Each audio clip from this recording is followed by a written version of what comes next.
In the gleaming tower of Hale Enterprises, where the New York skyline pierced the clouds like ambitious dreams, Victoria Hale reigned as CEO with the precision of a scalpel. At 38, she was a force, tall and poised, with raven hair swept into a chignon that mirrored her unyielding resolve, and eyes like polished obsidian, sharp enough to cut through boardroom illusions. Victoria had clawed her way from a cramped Brooklyn apartment to this penthouse empire, building a tech conglomerate that revolutionized sustainable energy. Success was her armor, vulnerability, a relic she had buried long ago. Relationships, fleeting distractions, family, a luxury for the weak. Her days blurred into nights of strategy sessions and solitary whiskies, her heart a vault sealed against the chaos of human frailty. Down on the 22nd floor, in the hum of cubicles, Elias Thorne fought his own quiet war. 35, with tousled chestnut waves and a jaw shadowed by fatigue, Elias was the epitome of understated grace, a senior analyst whose innovative algorithms had saved the company millions. But beneath his crisp shirts and steady gaze lay a father's fierce devotion. His wife, Clara, had slipped away 2 years prior in a car accident, leaving him and their 4-year-old daughter, Lily, adrift in a sea of grief.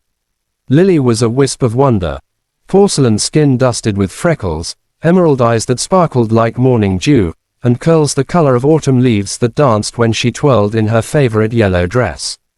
But illness shadowed her joy, a congenital heart condition that demanded endless appointments, medications, and Elias's undivided vigilance. He juggled spreadsheets by day and bedtime stories by night, his smiles for Lily a lifeline in the storm.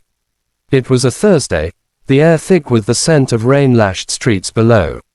Elias arrived late to the quarterly review, Lily's pediatrician call running overtime. He slipped into the conference room, tie askew, just as Victoria dissected the team's projections with surgical disdain. The room fell silent under her scrutiny, executives shrinking like paper under flame. Elias's mind wandered. Lily's latest drawing, a crayon son with stick figure arms hugging a fading mommy, clutched in his pocket.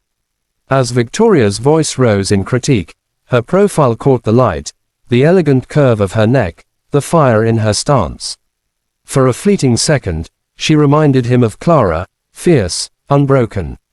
His gaze lingered, not with intent, but with the ache of memory, a soft exhale escaping his lips.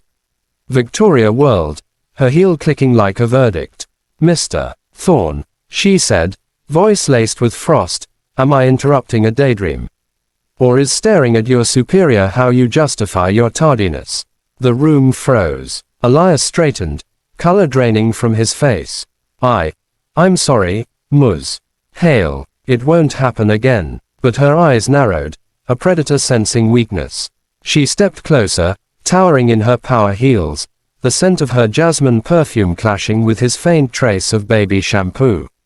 "Look at me one more time like that, and you're fired. We don't tolerate distractions here. Clear." The words landed like a guillotine. Elias nodded, throat tight, the weight of eviction notices and Lily's next surgery bill pressing on his chest. As the meeting adjourned, he gathered his notes with trembling hands, the boardroom emptying like a receding tide, leaving him marooned in humiliation. That evening, as thunder rumbled over the city, Victoria lingered in her office, the skyline a mosaic of indifferent lights. Doubt gnawed, a rare intruder. Thorne's eyes hadn't leered, they had softened, as if seeing through her to some hidden fracture. She shook it off, pouring another scotch, but sleep evaded her in her sterile penthouse. The next morning, a crisis erupted. A server glitch threatened to derail a multi-million-dollar client pitch. Panic rippled through the floors. Victoria stormed to IT, barking orders, only to find Elias hunched over a console, sleeves rolled up, fingers flying across keys. His team buzzed around him, but he was the eye of the storm, calm, methodical, unraveling the code like a surgeon mending veins. By noon, the system hummed back to life, the pitch salvaged. Victoria entered the war room, expecting chaos, but found victory, handshakes, relieved laughter. Elias looked up, wiping sweat from his brow, his gaze meeting hers, not defiant, but weary, grateful. For the first time, she truly saw him, the shadows under his eyes, the faint scar on his knuckle from a playground swing gone wrong. "You saved us, Thorn," she said, voice stripped of barbs. He shrugged, a ghost of a smile. "Just doing my job, Mom." As the team dispersed, a small voice piped from the doorway, "Daddy, is the monster fixed?"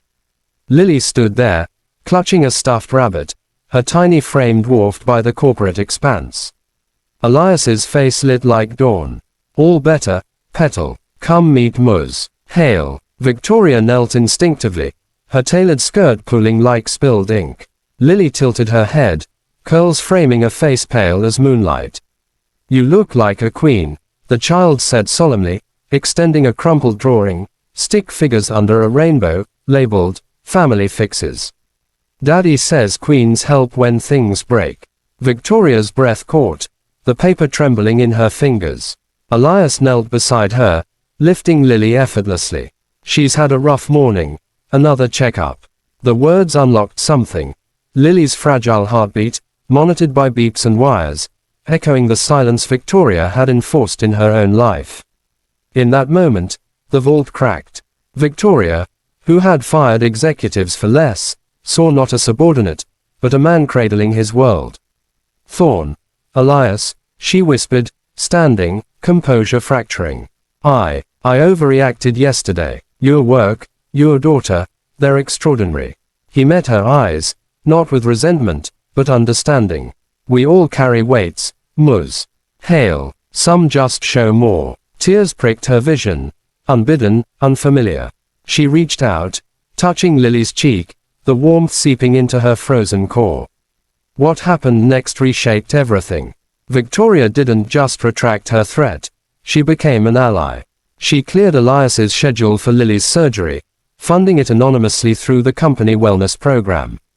Late nights turned to shared coffees in the executive lounge, where Elias's stories of Clara's laughter thawed Victoria's defenses. She confessed her own ghosts, a father who abandoned her for ambition, a mother lost to cancer, leaving her to build walls of steel. "I thought strength meant solitude," she admitted one rain-soaked evening, as Lily napped between them. Elias's hand found hers. "Strength is sharing the load." Months later, Hale Enterprises launched Thorn Initiative, a corporate paternity leave program, inspired by one father's quiet heroism. Lily's surgery succeeded, her laughter-filled boardrooms during "Take Your Daughter to Work" days. And Victoria, she found in Elias not a subordinate, but a partner, his gentle gaze the one she now welcomed, a mirror to her rediscovered heart. In the end, a single glance had nearly shattered a life, but grace mended it stronger. For in the corporate coliseum, where power often blinds, one vulnerable look reminded us, true empires are built not on fear, but on the fragile, fierce beat of human connection. And in that rhythm, even the mightiest find their way home. Thank you for watching this story till the end. Sparkles. If it touched your heart, please support us. Thumbs up, give it a like. Speech balloon, share your thoughts in the comments. Bell, subscribe to our channel and turn on notifications. Your support helps us create more stories that inspire and make you believe in miracles. Your participation means a lot to us.